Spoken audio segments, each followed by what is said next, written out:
দিনের অনেকগুলো মাসনুন আমল আছে। এর মধ্যে সবচেয়ে বেশি পরিমাণে যে আমলটি করতে হয় ঈদকে কেন্দ্র করে সেটা তাকবীর পাঠ করা, আল্লাহু আকবার আল্লাহু আকবার, লা ইলাহা ইল্লাল্লাহু আল্লাহু আকবার আল্লাহু আকবার ওয়ালিল্লাহিল হামদ।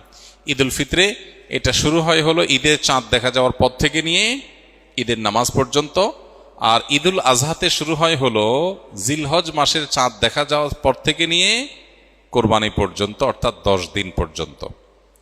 তো এটা হলো সবচেয়ে কমন সুন্নাহ এবং বেশি পরিমাণে করার জন্য। এমনকি ঈদগাহে আসার সময় তাকবীর বলতে বলতে আসা, ঈদগাহে এসেও বেশি বেশি করে তাকবীর পাঠ করা, এটা হলো ঈদের মাসনুন আমল।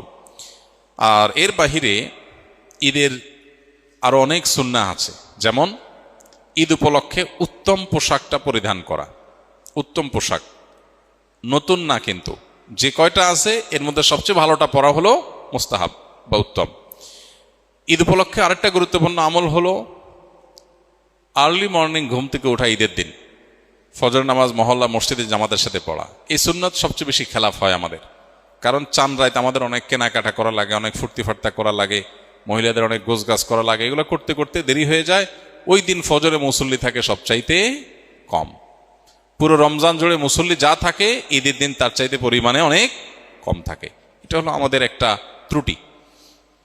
ঈদের দিনের আরেকটা গুরুত্বপূর্ণ আমল হলো উত্তম রূপে গোসল করা, আরেকটা আমল হলো মেসওয়াক করা, আরেকটা আমল হলো সুগন্ধি ব্যবহার করা, আরেকটা আমল হলো ঈদুল ফিতর যদি হয় তাহলে সেক্ষেত্রে কিছু খেজুর টেজুর বা মিষ্টি মুখ করে তারপর ঈদগাহে আসা। ঈদের আরেকটা সুন্নত হলো এক রাস্তায় আসা আরেক রাস্তায় যাওয়া। ঈদের অনেকগুলো সুন্নাহ আছে যে সুন্নাহগুলো আমরা পালন করার মাধ্যমে ঈদটা অর্থবহ হয়ে উঠবে। ঈদকে কেন্দ্র করে অনেক অনাচারও আছে, যেমন ঈদকে কেন্দ্র করে দেখা যায় গান বাজনার ভিতরে ডুবে যায় মানুষ, ঈদের আনন্দ করতে গিয়ে নামাজের খবর নাই। এগুলো যেন না হয়, একজন মুসলমানের ঈদে সে জিনিসটা আমাদের খেয়াল রাখতে হবে।